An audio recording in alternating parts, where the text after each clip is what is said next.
What's good, everyone? Welcome to another Blue Guardian interview where we interview traders that has made a lot of payouts with us. And today we are joined here with Chris, who's made $3,000 with Blue Guardian. Let's talk to him. Let's dive deeper into his experience as a trader and his journey. Let's see what we can learn from him, and let's dive into it. Welcome to the show, Chris. Happy to be here. Thanks for meeting with me. No worries, no worries. So, how long have you been trading for? For me, like several years at this point. So I pretty much went through the journey of trading everything under the sun until I found this space a little bit. So, buying shares, buying, selling options, things like that, trying to find my style. But from a risk reward standpoint, I finally found the prop space, I'd say 2 years ago at this point. And I went through that process of really learning a lot. And what I mean by learning is failing miserably. There were certainly plenty of challenges and things like that I failed over time. But that really made me kind of dig in a little bit and say, you know what, this is what I want to do. I really got to focus up and I got to work on a few things. So pretty much from there, I worked with a professional trading coach, someone who had some experience in the live markets and whatnot for about a year. And the big thing I got from him is really to focus on statistics and the data. And that's really what got me going. It's kind of right in my wheelhouse. This isn't my full-time job. My full-time job is I'm a CPA in the United States. So I'm a numbers guy. So it made sense to me Yeah. to really dig into the statistics and things like that. So, he had me really start journaling and things like that and really being, listen, this is what you're going to do. These are your numbers. This is your average winner, etc. And that kind of helped me, really kind of quantify what my trading strategy was like, how it was going to look, how many losses I would have in a row, how many winners I would have in a row, what the size would be. So it really helped me kind of get that going a little bit. And then from there, another thing I looked at, Funded Next, another prop firm, they had this statistical study that really went deep into what traders getting the bulk of the payout. So that had some additional statistics in there, focused on a profit factor of around 2. Your average winner being bigger than your largest loser was a big stat in there. Holding your winners longer, higher time frame bias, really trying to stick with the trend, focusing on limiting pairs. So I really kind of found my niche, really just trading gold and the dollar yen. And then another thing too that really kind of brought it all together, which I think a lot of people miss, is trading less and not trading every single day. Like really, I feel Yeah, like that's less. so true. That's so true. That's the biggest thing. Like I feel like you get this challenge mode, and it used to be the 30 days to pass or whatever it is, and people just you get hit and you start doing you go down a little bit, you try and trade more and more and more. You really got to step back and do so much less in this. Yeah, Um, it's crazy. Like, I don't even know why so many people rush the process, right? Like, they don't understand that they're trying to make so much money in this career. Like, trading has such unlimited potential, but then they never compare it to like other jobs or anything, right? If you compare it to any job, you're not gonna make money like 30 days, 40 days, right? Like, you'll be lucky even if in after 6 months you start making 1K a month. That is awesome. Most people yeah, don't look at that way. They're like, oh, I want to make 20K this month. I want to make 20% this month, right? It just I doesn't make sense. I don't know why. It's crazy. Yeah, it's crazy. You really got to like slow yourself down and diving into the statistics and kind of getting a sense on like, okay, if I put the strategy on, and really look at my back test 3 years, 3 months, 6 months, however long it's going to be. It's like, okay, this is going to take 15 days, 30 days, 45 days to kind of get to that 10% or 8% profit target. So it's like, if you know your numbers, it's really going to help you mentally on how long it's going to take, and you being able to sit in there being like, okay, like this strategy may lose 3 in a row, and it might lose $1,000 or $1,000 a trade, 1% a trade, 0.5% a trade, but it's going to make 2% when that time comes. So it's like really digging into that is going to help you so much, and I feel like it really helps you mentally, and that's Yeah, another thing. exactly. Yeah, like that's another thing I really worked on. Also, is recalibrating myself to kind of trade like that. And, it's hard because it goes against your human nature. But, I've found that, my sweet spot is a win rate of somewhere between like 35, 40% in there, risking 1 to make 2 at a minimum. And, that statistic helps me reverse engineer my mental game and my risk management. So it actually got me really, really good at losing. I'm like, okay, Like I lose 0.5%, I lose 1%, no problem at all. I'm okay with that. I know when it's going to hit big.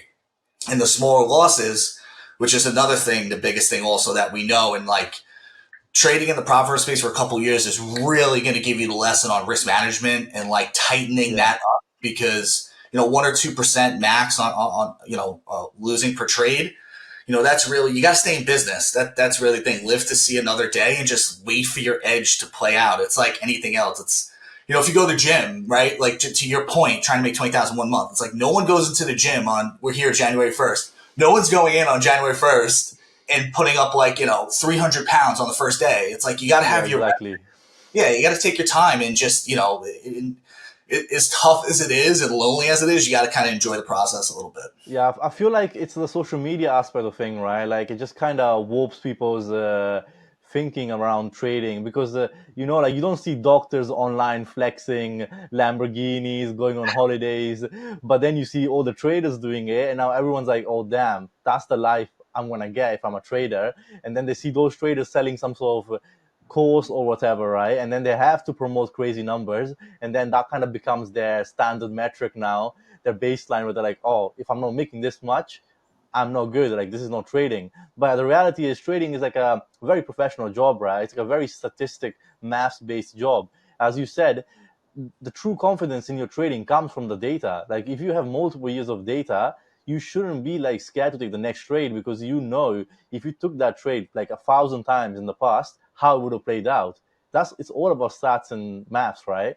Yeah, yeah, that's it. And it's really the further you dig into that, the better off you're going to be. It really helps your mental game because, like, you know how your strategy is at that point. It's like, I know that, the maximum amount of, losses this had in a row was, let's say it's 5. I know what I got to risk in that account. And then, it's like, okay, if I lose more than 5 in a row, maybe I got to revisit my strategy. Like maybe something's off Hmm. here, maybe something I missed, maybe the market changed. But like you said, the social media aspect, like people think there's this magical indicator and things like that. And Yeah. it's like, let me join this Discord group and then I'm going to get better. Like I did all that. I've done plenty of Discord groups and this and that, but you really got to focus on yourself. The best indicator and Yeah. the magic bullets in your head. Like you got to just kind of do it yourself and, really just, work on yourself, work on your discipline, work on your risk management. That's really what's going to get you there. Yeah, that's true. People just don't understand, right? Like they just it's like another thing is that you said you change your strategy like once you have a drawdown period, right? But most people, what they would do is they'll be like, "Oh, this strategy doesn't work."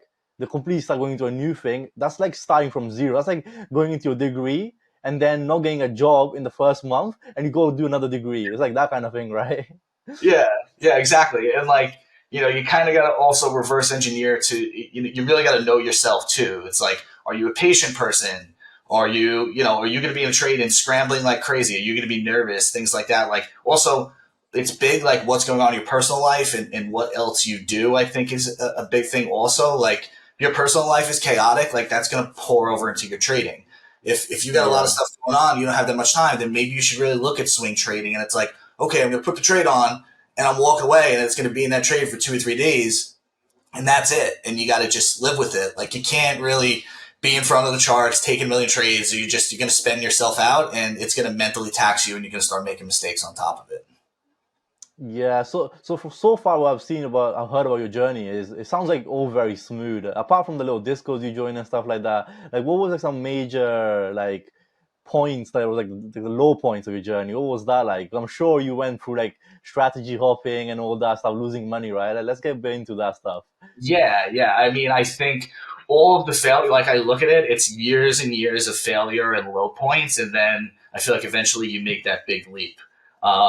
But I mean, look, like the big craze in 2020 with the COVID crash and everything, and all the liquidity and printing money, and especially here in the U.S., like all these Discord groups and everything, like everything popped up. Everyone was day trading options, things like that. So I got smoked those years. Like that was a great learning experience. And it was basically a type of group where, it was option data flow and, it was just coming out. It was like, okay, look at this above ask. This is and you just take the trade. But there was no like statistics or backing behind it. It was just taking a trade. And I got smoked, completely smoked on that, lost some money there.